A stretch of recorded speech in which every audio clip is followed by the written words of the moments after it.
부모가 되기 위한 수많은 도전. 절박한 마음으로 아이를 기다리는 사람들이 있습니다.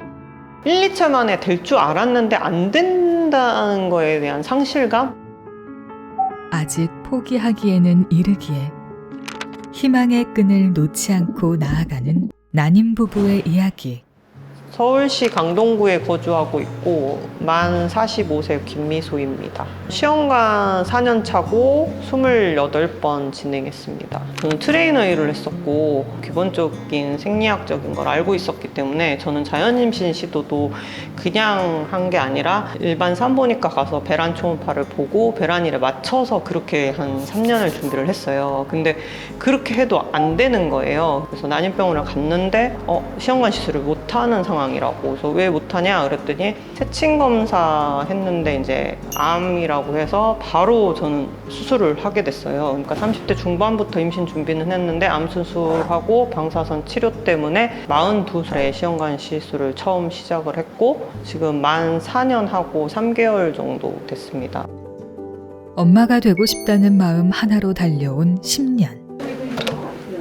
오늘도 어김없이 28번째 시험관 시술을 위해 병원을 찾았습니다. 지금까지 굉장히 많이 여러 번 하셨는데 A매치라는 수치도 지금 굉장히 낮고 네. 주사 맞은 지 한 번, 두 번, 세 번, 네 번, 다섯 번, 여섯 번 일주일 됐거든요. 네네. 근데 현재로서는 지금 전혀 안 자라요. 다른 주사로 좀 바꿔서 네. 한 3일 정도 더 맞아보시고 네. 결정을 하시는 게 나을 것 같아요. 네. 그래서 8월 1일 날 오시면 결정해 드릴게요. 네, 알겠습니다. 감사합니다. 네.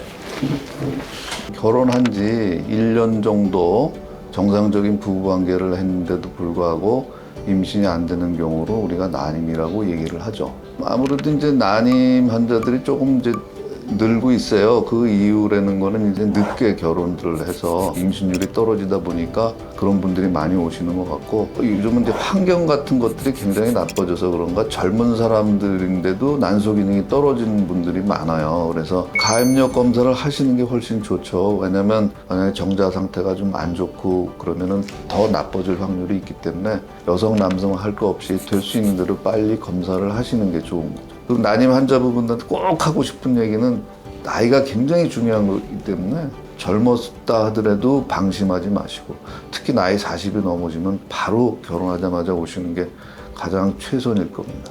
네. 40대에 접어들면서 급격히 떨어지는 난소 기능 수치.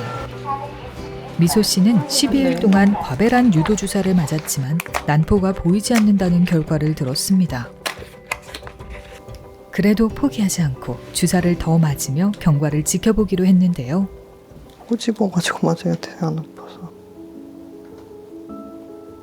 일단 주사가 처음 쓸 때가 더 힘들어요. 1년 동안 4차를 했었는데 되게 힘들었어요. 응급실 간 적도 있고 가족들이 이러다가 시험관 하다 죽는 거 아니냐, 이거 해도 되냐 이럴 정도로 걱정할 정도로 제가 좀 아팠거든요. 그리고 사람마다 느끼는 게 체감하는 게 조금씩은 다른데 1, 2차 만에 될 줄 알았는데 안 된다는 거에 대한 상실감, 내가 뭐 부족한가, 어디가 모자란가 이런 상실감 때문에 마음적으로 가장 힘들고 계속 실패를 맛보다 보면 그게 이제 내 탓인 것 같을 때도 있고 이런 감정들이 반복되면서 우울증이 많이 오는 것 같아요. 그러니까 저 같은 경우는 공황장애가 와가지고 저는 숨이 좀 많이 안 쉬어졌는데 감정적인 거는 이제 너무 고쳤으니까 많이 극복이 된 것 같아요.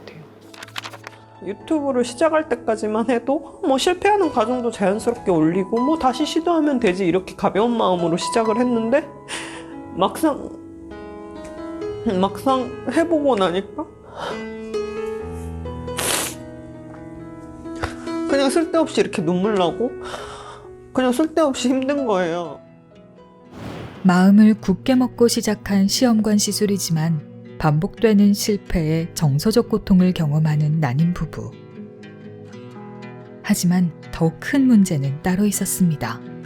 친구 부부가 시험관을 하다가 포기한 커플이 두 커플인데 한 커플은 결국은 이혼을 했어요. 그러니까 시험관 때문에 다투다가 그게 이제 어떻게 보면 꼭 마음적인 것도 있지만 경제적인 것도 부담이 될 거예요. 왜냐하면 비급여 항목이 그동안 되게 많았고 한 차수에 뭐 100에서 뭐 300씩 나가면 웃으면 살 수 있는 사람이 몇이나 되겠어요, 현실적으로. 저는 이제 중간에 자비로 아예 지원금 없이 건강보험도 없이 3번을 하고 나니까 약값 포함하니까 750이 들어갔더라고요. 근데 지원금을 받으면 한 차수에 저 같은 경우는 한 40에서 60 추가되는 것 같아요. 그리고 이제 냉동을 한다 그러면 냉동비가 또 한 55만 원 정도 들어가서 냉동비 포함하면 한 주기에 100만 원 정도. 그리고 2월생이니까 올해 2월부터 만 45살이 돼가지고 70% 지원해서 50% 지원으로. 물론 이제 지원금이 늘어나면서 더 진행을 할 수 있는 상황이 만들어지긴 했는데 사실 한 차수마다 100만 원씩만 들어도 사실 1년이면 최소 600에서 1000만 원이거든요. 그래서 성공하신 분들 얘기 들어보면 기본 3,000 차 한 대 값은 나갔다 이렇게 말씀을 하세요. 저도 계산은 이제 스트레스 받을까 봐 명확히 안 해봤는데 최소 3,000 이상은 쓴 것 같아요. 가장 후회되는 부분은?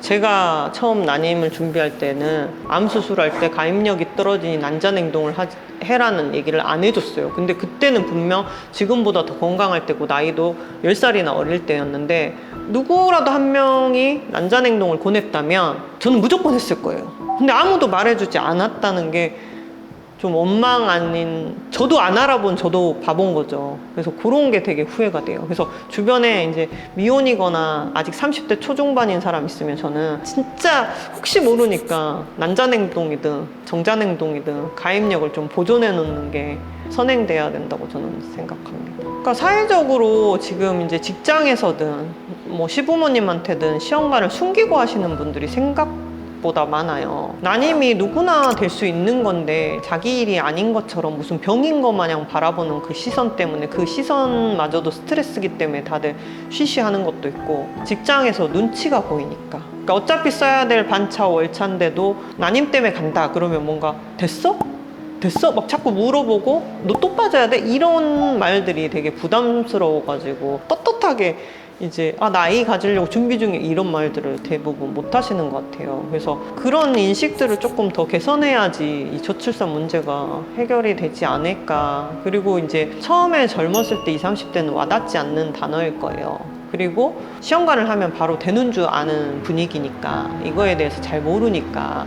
근데 색안경 끼고 보시는 분들도 많더라고요. 그러니까 이거를 그냥 쟤네는 문제가 있는 사람들 이렇게 안 바라봤으면 좋겠어요. 그냥 사회적 현상으로 결혼이 늦어졌고 결혼이 늦어지다 보니까 생식 능력에 노화가 와서 그러는 것 뿐이다. 그냥 이렇게 자연스러운 분위기가 되면 좀 좋지 않을까. 2022년에 태어난 아이 10명 중 1명은 난임시술 출생아. 이제 난임을 개인의 문제가 아닌 사회적인 문제로 바라봐야 할 때입니다.